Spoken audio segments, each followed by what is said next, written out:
కేంద్రంలో వరుసగా మూడోసారి అధికారంలో ఉన్న మోదీ సర్కార్ ఈసారి జమిలీ ఎన్నికలు ఖాయమని ఎప్పుడో తేల్చేసింది.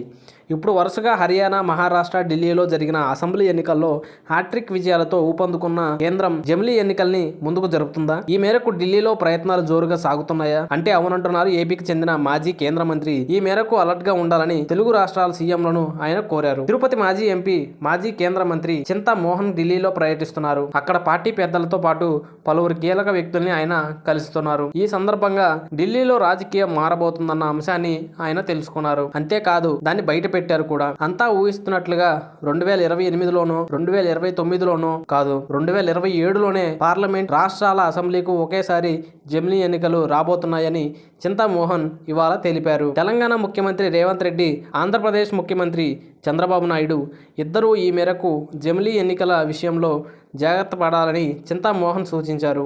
నిన్న తాను ఢిల్లీ వచ్చానని, కాసేపంటూ ఇటు తిరిగానని, ఢిల్లీలో దాగి ఉన్న రాజకీయ రహస్యం తేలిపోయిందని చింతామోహన్ తెలిపారు. ఈ సందర్భంగా పోలవరంలో ఓ ముఖ్యమంత్రి 6,000 కోట్లు అక్రమంగా సంపాదించాడని, ఆయన పేరు తాను చెప్పదలుచుకోలేదని అన్నారు.